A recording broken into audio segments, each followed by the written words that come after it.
കൊല്ലം നെടുമ്പനയിൽ MLAയുടെ high mast ലൈറ്റുകൾ നിഷേധിച്ചതിന് പിന്നാലെ community health സെന്ററിനായി അനുവദിച്ച ആംബുലൻസും നിഷേധിച്ചു. നെടുമ്പന സാമൂഹിക ആരോഗ്യ കേന്ദ്രത്തിന് അനുവദിച്ച ആംബുലൻസാണ് മുഖത്തല ബ്ലോക്ക് പഞ്ചായത്ത് നിഷേധിച്ചത്. തുടർ പരിപാലനവും ഡ്രൈവറെ നിയമിക്കാൻ സാധിക്കാത്തതുമാണ് കാരണമായി പറയുന്നത്. ദിവസേന നിരവധി രോഗികൾ വരുന്ന നെടുമ്പന കമ്മ്യൂണിറ്റി ഹെൽത്ത് സെന്ററിലേക്കാണ് സ്ഥലം MLA കൂടിയായ PC വിഷ്ണുനാഥ് 20 ലക്ഷം രൂപയുടെ ആംബുലൻസ് അനുവദിച്ചത്.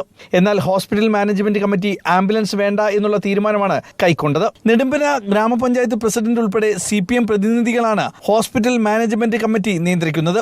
MLA 20 ലക്ഷം രൂപ ആംബുലൻസിനായി കൊടുക്കുന്നു. അതിന്റെ തുടർ പരിപാലനം സാങ്കേതികമായിട്ടുള്ള കാര്യങ്ങൾക്ക് വേണ്ടി കത്തയക്കുമ്പോൾ മുഖത്തല ബ്ലോക്ക് പഞ്ചായത്ത് ഈ ആംബുലൻസ് വേണ്ട എന്നുള്ള ഒരു തീരുമാനം തുടർ പരിപാലനവും ഡ്രൈവറുടെ നിയമനവും സംബന്ധിച്ച വിവരം നൽകിയിരുന്നില്ല. ഹോസ്പിറ്റൽ മാനേജ്മെന്റ് കമ്മിറ്റി തീരുമാനം എടുക്കാത്ത സാഹചര്യത്തിൽ നെടുമ്പന CHSCയിലേക്ക് ആംബുലൻസ് വേണ്ട എന്നുള്ള മറുപടി മുഖത്തല ബ്ലോക്ക് ഡെവലപ്മെന്റ് ഓഫീസറാണ് 6 മാസത്തിനു ശേഷം MLA രേഖാമൂലം അറിയിച്ചത്. വീഡിയോ ജേർണലിസ്റ്റ് നന്ദു പേരാമ്പ്രയ്ക്കൊപ്പം റിപ്പോർട്ടർ ദിലീപ് ജോസ്യ, ഇൻ റിപ്പോർട്ടർ, കൊല്ലം.